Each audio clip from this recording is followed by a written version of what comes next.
Good morning, student. Welcome, all of you. Student, वरोत्सव का lesson हम पढ़ रहे थे। अमेरिकी वरोत्सव विश्व में किस प्रकार से स्थापित हुआ और कहाँ से इसकी शुरुआत होती है। वरोत्सव के लेसन को जब हमने शुरू किया था तो हमने 3 एग्जाम्पल पढ़े थे। आपको वो तीनों एग्जाम्पल याद रहने चाहिए। आयशा, जाम्बू और आंद्रेई, 3 अलग अलग देशों के 3 बच्चों के एग्जाम्पल थे। 3 युवा थे वो। और आगे इस लेसन में हम उन्हीं 3 एग्जाम्पल्स के बारे में डिटेल में डिस्कस करेंगे, क्योंकि वो वरोत्सव के कंपोनेंट है। तीनों जो एग्जाम्पल है वो किसी न किसी रूप से अमेरिकी वरोत्सव का शिकार है और उसी क्षेत्र में अमेरिका का वरोत्सव है। आज हम वरोत्सव क्या होता है इसके अर्थ को देखेंगे। बीच में हमने 2 एक टॉपिक डिस्कस किए थे जिसमें अमेरिका का वरोत्सव दिखाया गया था। एक युद्ध, इराक युद्ध, प्रथम खाड़ी युद्ध कहा गया, और एक 9/11 की घटना जिसके बाद अमेरिका ने ऑपरेशन एंड्यूरिंग फ्रीडम चलाया। तो इन दोनों युद्धों से ही अमेरिका का वरोत्सव स्पष्ट झलकता है, क्योंकि उसने संयुक्त राष्ट्र संघ जैसी संस्थाओं की परवाह ना करते हुए ये किया। वरोत्सव को समझते हैं। राजनीति एक ऐसी कहानी है जो शक्ति के इर्द गिर्द घूमती है। किसी भी आम आदमी को पूरी तरह इस हर समूह भी ताकत पाना चाहता है। किसी भी आम आदमी की तरह ताकत पाना चाहता है और कायम रखना चाहता है। हम रोज़ाना बात करते हैं कि फला आदमी ताकतवर होता जा रहा है या ताकतवर बनने पर तुला हुआ है। विश्व राजनीति में भी विभिन्न देशों के समूह ताकत पाने और कायम करने की लगातार कोशिश करते हैं। देखिए, राजनीति जो है वो शक्ति की कहानी है, पावर गेम है ओनली। और इस पावर गेम में किसी भी आम आदमी की तरह, जैसे कोई आम आदमी कहता है कि वो ताकतवर होना चाहता है, वो पावरफुल होना चाहता है, तो इसी प्रकार से देश भी ताकतवर होना चाहते हैं, पावरफुल होना चाहते हैं। यह ताकत सैन्य प्रभुत्व, आर्थिक शक्ति, राजनीतिक रुतबे और सांस्कृतिक बढ़त के रूप में हो सकती है। और वो पावर जो है वो किसी भी रूप में हो सकती है, चाहे वो सैनिक ताकत हो सकती है, वो राजनीतिक आर्थिक ताकत हो सकती है, किसी भी प्रकार की ये ताकत हो सकती है। इसी कारण अगर हम विश्व राजनीति को समझना चाहें तो हमें विश्व के विभिन्न देशों के बीच शक्ति के बंटवारे को समझना पड़ेगा। उदाहरण के लिए शीत युद्ध के समय 2 अलग अलग गुटों में विश्व में शामिल देशों के बीच ताकत का बंटवारा था। अगर हम शक्ति संतुलन देखना चाहते हैं कि विश्व में किसके पक्ष में है, तो हमें पता चलेगा कि शीत युद्ध के समय 2 ताकतवर देश, 2 ग्रुप थे, उनके बीच ताकत का विभाजन था, अमेरिका और सोवियत संघ रूस के बीच। आपने फर्स्ट और सेकंड लेसन में उसके बारे में पढ़ा भी है। तो वहाँ पर ताकत क्या थी, बंटी हुई थी। शीत युद्ध के समय अमेरिका और सोवियत संघ 2 अलग अलग शक्ति के केंद्र के अगुवा थे। सोवियत संघ के पतन के बाद दुनिया में एकमात्र महाशक्ति अमेरिका बचा। सेकंड लेसन में हमने महाशक्ति के रूप में सोवियत संघ के पतन को देखा। पतन के बाद अमेरिका एकमात्र शक्तिशाली देश है। जब अंतर्राष्ट्रीय व्यवस्था में किसी एक महाशक्ति या कहें कि उद्धत महाशक्ति के दबदबे में हो तो बहुधा इसे एक ध्रुवीय व्यवस्था भी कहा जाता है। जब कोई एक देश ज़्यादा ताकतवर होता है विश्व में तो इसे एक ध्रुवीय विश्व कहा जाता है। भौतिकी के शब्द ध्रुव की यह एक तरह से भ्रामक प्रयोग है। देखिए, फिजिक्स का वर्ड है पोल, इसको पोल कहते हैं, फिजिक्स में इसका बहुत उपयोग है। तो ध्रुव शब्द का उपयोग हम यहाँ फिजिक्स के शब्द की तरह कर रहे हैं, जो पॉलिटिकल साइंस में उसका उपयोग करना काफ़ी भ्रामक है, मतलब कि मैच नहीं करता है। लेकिन अंतर्राष्ट्रीय व्यवस्था में ताकत का एक ही केंद्र हो तो इसे वरोत्सव शब्द से इस्तेमाल करना ज़्यादा उचित होगा। तो यहाँ हम अमेरिका के इस दबदबे को, यानी कि एक ध्रुवीय विश्व को यहाँ एक ध्रुवीय विश्व ना कह करके अगर हम अमेरिका का वरोत्सव कहें तो ज़्यादा बेहतर होगा, क्योंकि पॉलिटिकल साइंस की दृष्टि से ये ज़्यादा महत्वपूर्ण है। तो इसलिए हम यहाँ पर एक ध्रुवीय विश्व, यूनिपोलर वर्ड की बात नहीं करेंगे, बल्कि उसकी जगह हेगेमनी शब्द इस्तेमाल करेंगे जो वरोत्सव है। तो आप यहाँ देख सकते हैं कि ध्रुव शब्द जो है, पोल जो शब्द है, वो वरोत्सव के संकेत के रूप में ही है, और इसका मतलब विश्व राजनीति में होता है कि एक देश जो है वो ज़्यादा शक्तिशाली है। अमेरिका का वरोत्सव जो है वो वरोत्सव सैन्य शक्ति के अर्थ में, अगर हम समझना चाहें कि अमेरिका का वरोत्सव सैनिक वरोत्सव किस प्रकार से है, उसकी क्या ताकतें हैं, तो कैसे हम उसको डिफाइन कर सकते हैं। हेगेमनी शब्द की जड़ें प्राचीन यूनान में है। वर्चस्व का अंग्रेजी अनुवाद है हेगेमनी, और ये प्राचीन यूनानी शब्द है। राजनीतिक साइंस में जितने भी कंसेप्ट हुए हैं वो यूनान से शुरू हुए, क्योंकि यूनान प्रथम राष्ट्र राज्य था जहाँ से राज्य की शुरुआत होती है, राजनीति की शुरुआत होती है। तो इसलिए हेगेमनी शब्द वहाँ से लिया गया है। इस शब्द में किसी एक राज्य के नेतृत्व या प्रभुत्व का बोध होता है। मूलतः इस शब्द का प्रयोग प्राचीन यूनान के अन्य नगर राज्यों की तुलना में एथेंस की प्रबलता को इंगित करने के लिए किया जाता था। एथेंस उस समय सबसे ताकतवर राज्य था और एथेंस अन्य राज्यों से ज़्यादा ताकतवर था, इसलिए उस एथेंस की ताकत को दिखाने के लिए हेगेमनी शब्द का यूज किया जाता था, वर्चस्व। इस प्रकार हेगेमनी के पहले अर्थ का संबंध राज्यों के बीच सैन्य क्षमता की बनावट और तौल से है। हेगेमनी से ध्वनिमत सैन्य प्राबल्य का यही अर्थ आज विश्व राजनीति में अमेरिका की हैसियत बताने के लिए इस्तेमाल होता है, और इसी हेगेमनी शब्द को आज अमेरिका की हैसियत को बताने के लिए हम यूज़ करते हैं वर्चस्व के रूप में, हेगेमनी के रूप में।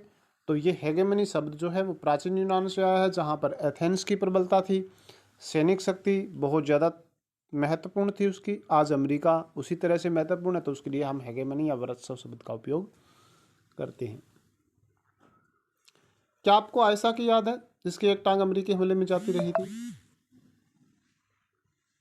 यही वह सैन्य वर्चस्व जिसने उसकी आत्मा को पंगु बना दिया, लेकिन उसके शरीर को पंगु, आत्मा को नहीं लेकिन उसके शरीर को पंगु बना दिया। उसकी आत्मा को तो नहीं मार पाया आयशा की, लेकिन उसके शरीर को ज़रूर अपंग बना दिया, पंगु बना दिया या नुकसान पहुंचाया।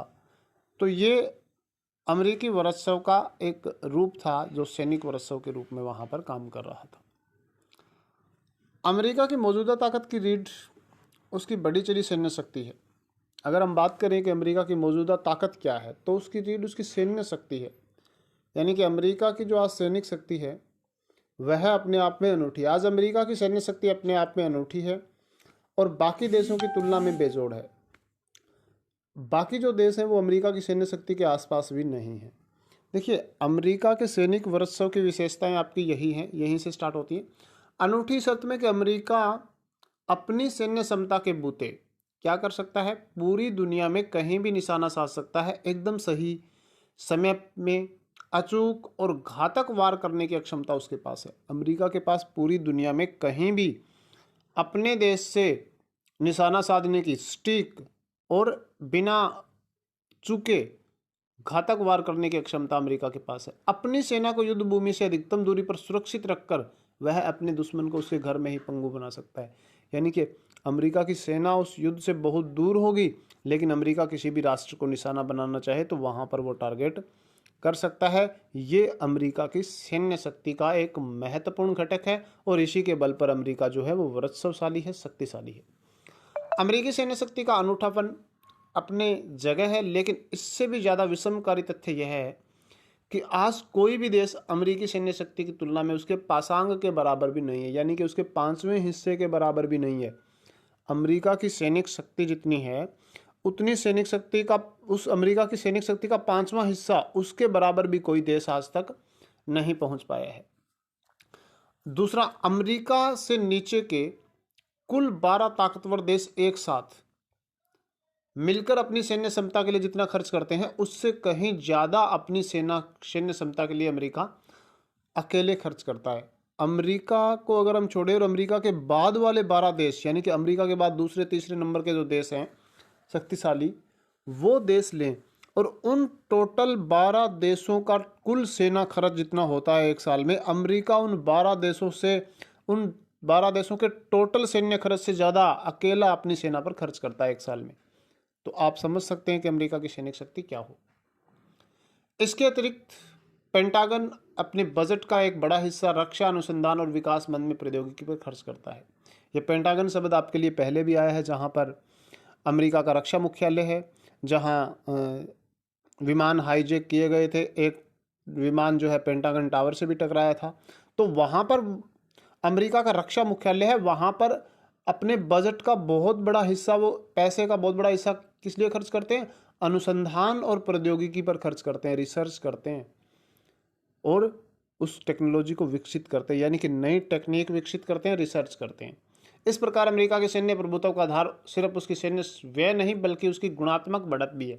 और ये दिखाता है कि जब वो प्रौद्योगिकी पर खर्च करते हैं, अनुसंधान पर खर्च करते हैं, तो केवल उनके पास सैन्य शक्ति ही नहीं है बल्कि उनके पास टेक्नोलॉजी भी है, उनके पास क्वालिटी भी है, गुणवत्ता भी है। केवल वो पैसे खर्च करके ही अपनी सेना को महत्वपूर्ण नहीं बना रहे हैं बल्कि वो रिसर्च और टेक्नोलॉजी में पैसा लगा करके अमेरिका को महत्वपूर्ण बना रहे हैं। अमेरिकी सैन्य शक्ति, अमेरिका आज सैन्य प्रौद्योगिकी के मामले में इतना आगे है कि किसी भी देश के लिए इस मामले में उसकी बराबरी कर पाना संभव नहीं है। कोई भी देश अगर चाहे तो भी अमेरिका की उस समय बराबरी नहीं कर सकता। इसमें कोई शक नहीं है कि इराक पर अमेरिकी हमले से अमेरिका की कुछ कमजोरियां उजागर हुई है। अमेरिका इराक की जनता को अपने गठबंधन वाली सेना के आगे झुका पाने में सफल नहीं हुआ। बहरहाल अमेरिका की कमजोरी को पूरी तरह से समझने के लिए हमें ऐतिहासिक परिप्रेक्ष्य में देखना होगा। देखिए, अमेरिका की सैनिक ताकत बहुत है, लेकिन इसका मतलब ये नहीं है कि अमेरिका जो है उसकी कुछ कमजोरियां नहीं है। कुछ एक कमजोरियां हैं जो इराक मामले में सामने आई थी। तो इसके लिए हमें ऐतिहासिक परिप्रेक्ष्य देखना होगा। इतिहास इस बात का गवाह है कि साम्राज्यवादी शक्तियों ने सैन्य बल का प्रयोग महज 4 लक्ष्यों को जीतने, अवरोध करने, दंड और कानून व्यवस्था को बहाल करने के लिए किया है। इराक के उदाहरण से प्रकट है कि अमेरिका की विजय क्षमता विकट है। अमेरिका ने इराक को पराजित कर लिया तो इससे लगता है कि अमेरिका की विजय करने की क्षमता बहुत ही अच्छी है। इस तरह अवरुद्ध करने और दंड देने की उसकी क्षमता स्वतः सिद्ध है। अमेरिका स्वयं यह सिद्ध कर देता है कि वो किसी भी देश को कहीं भी दंड दे सकता है। अमेरिका सैन्य समिति की कमजोरी सिर्फ एक बात से जाहिर हुई कि वह अपने अधिकृत भूभाग में कानून व्यवस्था बहाल नहीं कर पाया। तो वहाँ पर कानून व्यवस्था बहाल नहीं कर पाना अमेरिका की एक असफलता है। अमेरिका ने युद्ध जीत लिया, ये उसकी सफलता है, उसकी सैनिक क्षमता है, लेकिन कानून व्यवस्था बहाल नहीं करना एक दूसरा मुद्दा है जो कि असफल रहा उसमें अमेरिका। लेकिन इससे अमेरिका की सैनिक शक्ति पर कोई कम असर नहीं पड़ा जो उसको कमज़ोर साबित करती हो। तो ये अमेरिका की सैन्य प्रबलता है। सैनिक शक्ति के रूप में वर्चस्व किन कारणों से है अमेरिका का, वो आज हमने पढ़ा है। आगे 2 और कारण, और ऐसा आपको याद होगा कि वो सैन्य हमले में इंजर्ड हुई थी, तो इसका मतलब वो सैन्य हमले से सैनिक शक्ति के वर्चस्व से प्रभावित थी।